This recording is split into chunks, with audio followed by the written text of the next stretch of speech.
My sister is kind and quirky and caring and my best friend. Friday, March the 31st, 2023. A cool spring morning in Winona, Minnesota. The day started like any other for 26-year-old Madeline Kingsbury, a devoted mother, a hardworking professional, and a woman quietly preparing for a new chapter in her life. By 8 a.m., she and her longtime partner, Adam Fravel, dropped off their 2 young children at daycare. Security cameras captured her dark blue Chrysler Town and country minivan pulling back into the driveway shortly after. And then, she was gone. The Fillmore County community and surrounding areas are coming together to bring her home. When's the last time you heard from her or anything like that? This morning, when I last heard from her. I hugged her behind her and I said, you don't want to end up like that in between them, do you? And I know that was really bad. At 8:20 p.m., the Winona Police Department was called and an investigation was launched. When officers arrived at her home, they found no signs of forced entry, no struggle, no indication that Maddi had left willingly. Even more unsettling, her phone, wallet, ID, and keys were all inside. Her minivan was still parked outside. Whatever had happened to Maddi had happened fast. For more than 2 months, search teams combed the fields, rivers, and wooded areas surrounding Winona. Thousands of volunteers joined the effort, but the only thing they found was silence. Then on June 7th, 2023, that silence was shattered. Roughly 46 miles south of Winona, along a remote stretch of highway in Fillmore County, human remains were discovered in a wooded area near the Mississippi River. The condition of the body suggested it had been there for weeks, exposed to the elements, hidden from sight. Investigators worked quickly, but deep down, everyone feared what they already knew. 2 days later, on June 9, 2023, the worst was confirmed. The remains belonged to Madeline Kingsbury. The missing mother, the woman whose face had become a haunting reminder of unresolved tragedy, had been found.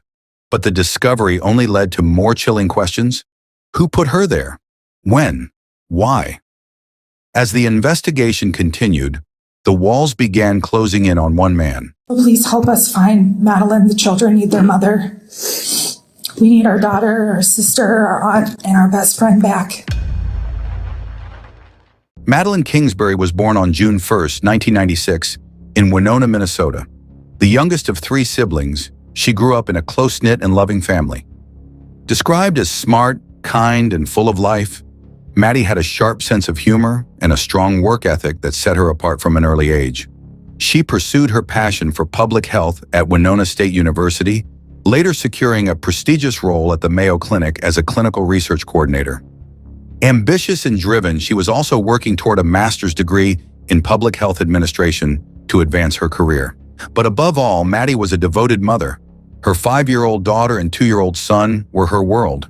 She was hands-on, nurturing, and determined to give them a bright future. Despite balancing work, school, and motherhood, she always put her children first. However, behind closed doors, Maddi's relationship with Adam Fravel, the father of her children, was far from perfect. Friends and family later revealed that Adam was controlling, manipulative, and emotionally abusive. Maddi had secretly begun searching for a new home, planning to leave him and start fresh. But she never got the chance. Friday, March 31, 2023, started out as a normal morning. Maddi and Adam got up early, got their kids dressed, and headed out the door. By 8 a.m., they dropped the children off at daycare together. Security footage captured them exiting the minivan, Maddi standing beside the vehicle as Adam walked the children inside. At 8:15 a.m., Maddi's phone sent what would be her final text message. It was nothing out of the ordinary, just a routine response. But from that moment on, Maddi's voice would go silent. According to Adam, he and Maddi returned home together. He claimed she told him she had a work meeting and that she planned to head to Rochester for the day. But by 10 a.m., Adam says she was simply gone. His version of events was simple. Maddi had left on her own, but there was one glaring problem. Her phone, wallet, keys, and ID were all still inside the house. Her car was still parked in the driveway. How could she have left with no means of transportation? That evening, after repeated unanswered calls, Maddi's family contacted the Winona Police Department. Officers arrived at her home and conducted a welfare check. They knocked. They searched.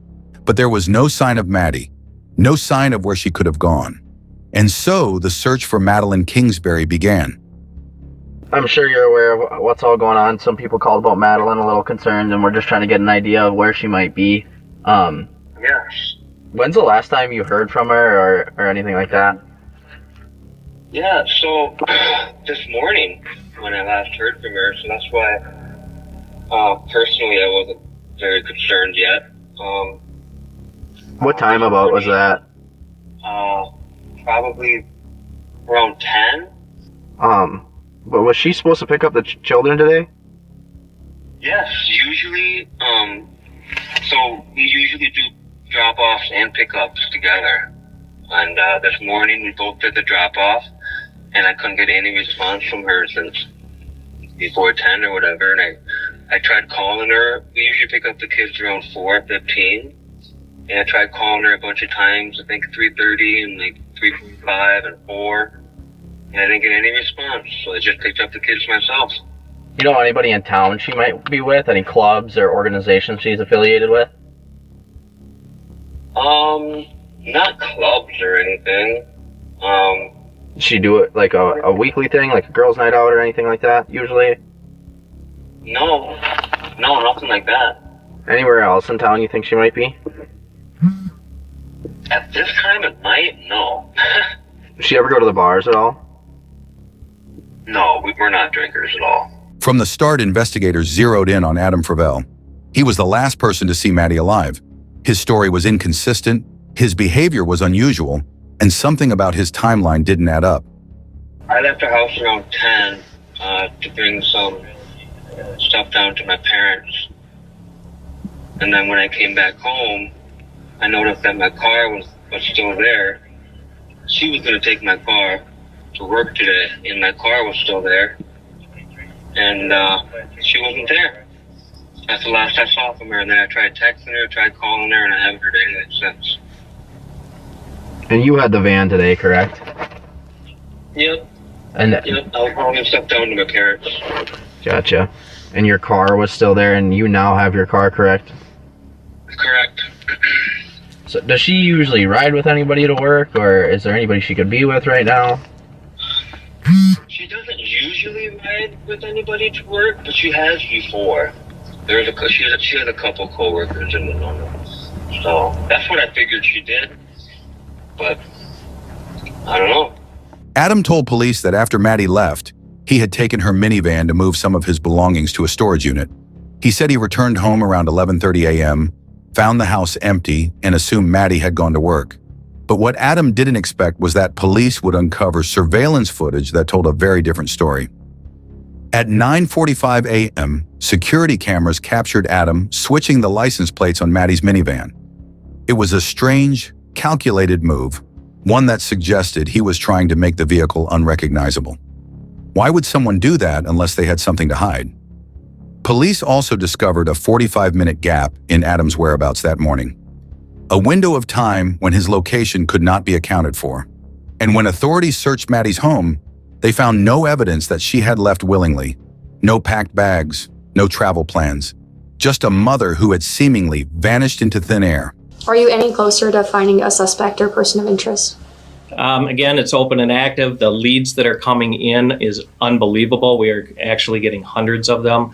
We have a lot of information that we're trying to process right now to help do that. So it continues to be open and active. As the investigation deepened, police began to uncover a history of abuse. Friends and family came forward, revealing that Adam had threatened Maddi before.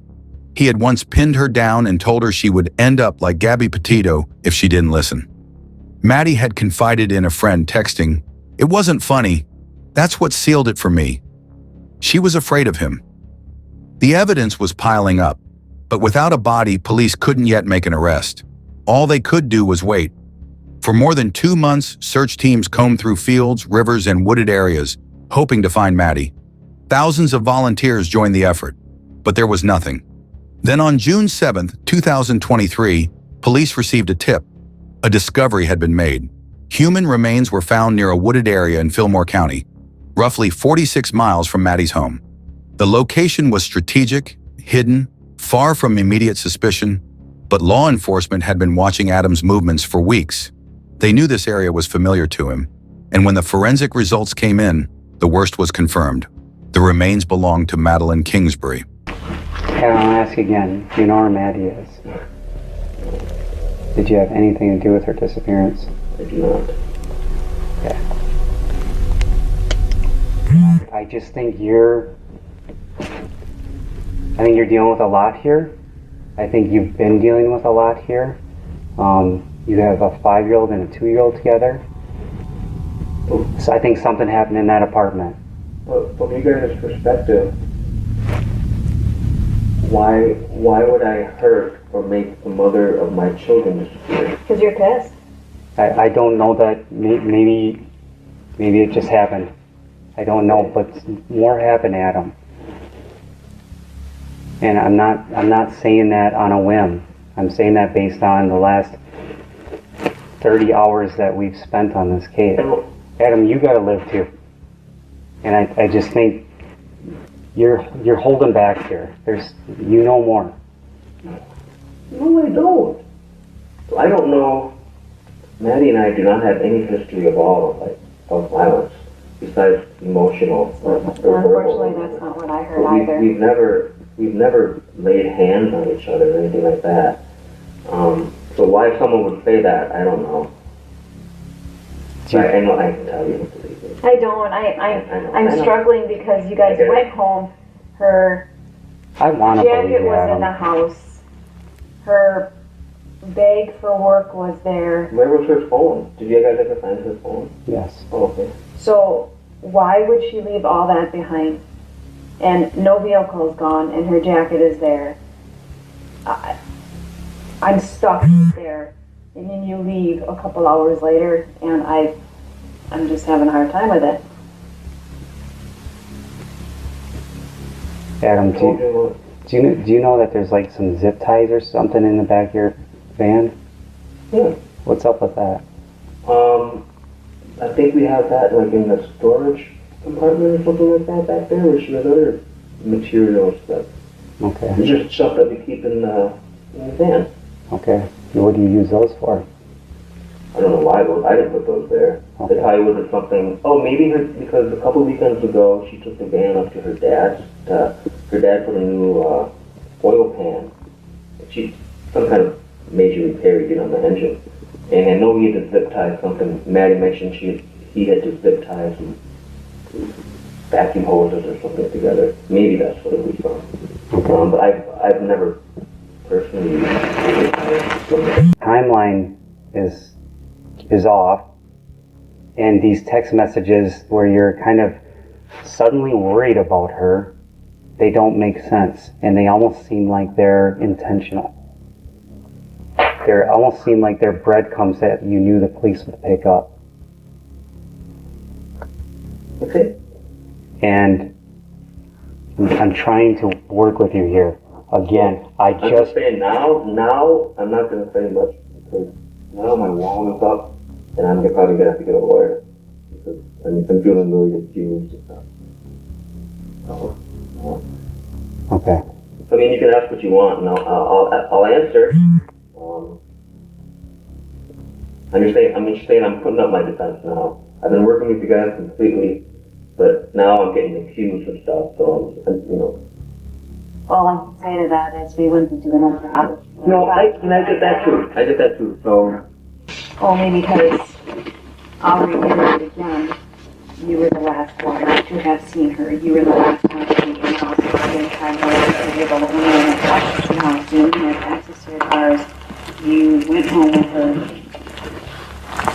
And so that's why. There's that. I don't know. I'm just as confused as you guys, you know what I mean? Like, and I know, I get it, I'm a suspect when we recently broke up and everything, I get it. But I'm completely compliant. I mean, right? Yeah, you've been great. Okay. You've been cooperative, absolutely. And I appreciate that. Whatever you guys Thank you need. for that. I'm struggling with where she went. I know. You're infatuated with the Gabby Petito story, your own words. Yeah, it was. Yeah, when the manhunt stuff was going on. My biggest fear right now is that this is.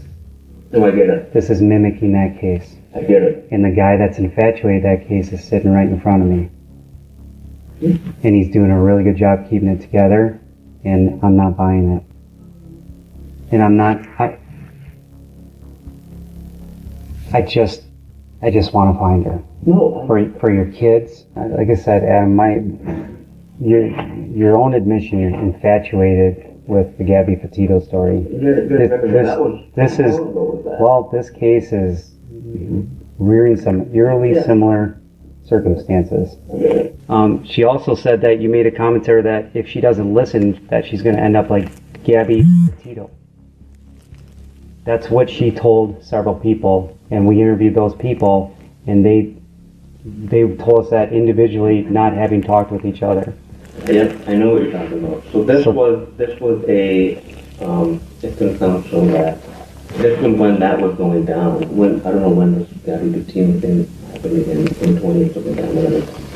But I just remember I was infatuated with the case. It was just it was a man. It was just into the news on it. And I can remember it very vividly. I went outside.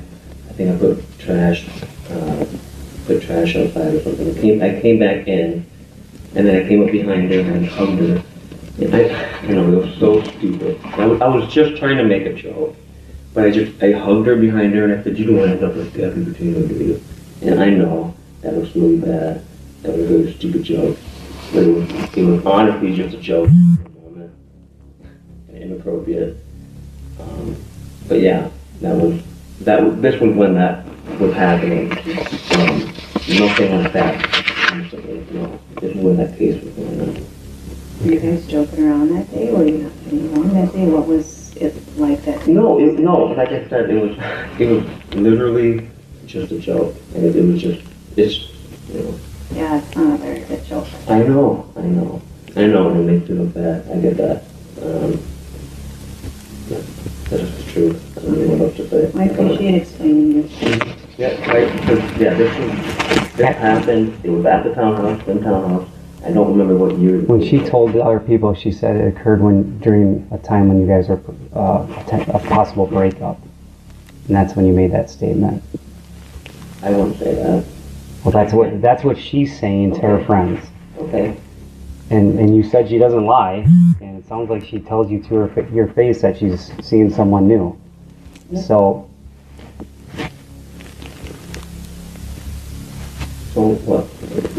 So I mean, that's a pretty interesting statement that she's making, and I'm trying to learn about her through her words to other people, through her phone, through her coworkers, through her friends, through her family, through you.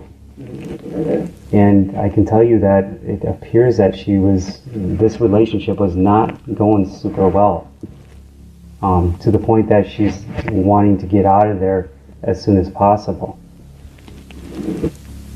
I would agree with the last thing you just said about wanting to get out of there as soon as possible, because if that was the case, it would have happened a while ago. On June 9th, 2023, police moved in. Adam Fravel was arrested and charged with second-degree murder. The man who had tried to deceive investigators, the man who had acted indifferent while Maddie's family searched for her, was now in handcuffs. My sister Madeline, who's been missing since March 31st of this year from Winona, her ex, Adam Fravel, has officially been arrested. Finally, he's been arrested. He is at Winona County Jail right now. And I'm not ready to say a lot right now. We're kind of waiting on some more information right now. But yes, I can confirm he has been arrested. The truth was finally coming to light. With Maddie's remains recovered and the evidence against Adam Fravel mounting, prosecutors moved forward with charges of second-degree murder.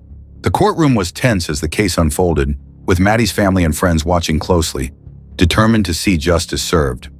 Prosecutors painted a chilling picture of Maddie's final hours. They argued that Adam had killed Maddi in a fit of rage, fearing that she was about to leave him. Evidence showed that after the daycare drop-off, Maddi never left the house alive.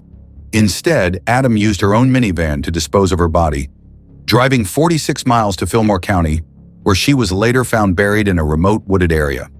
The prosecution presented a damning collection of evidence: Adam's contradictory statements, surveillance footage of him switching license plates, and digital forensic data tracking his movements to and from the disposal site.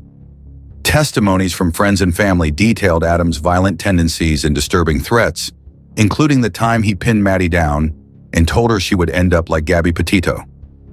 In contrast, Adam's defense team struggled to counter the prosecution's overwhelming case. He pleaded not guilty, denying any involvement in Maddi's death. But his lack of cooperation, refusal to assist in the search, and cold, emotionless demeanor in court only further cemented suspicions against him. Throughout the trial, Maddi's family remained steadfast, showing unwavering strength as they listened to the heartbreaking details of her final moments. They were no longer just grieving loved ones, they were advocates for justice.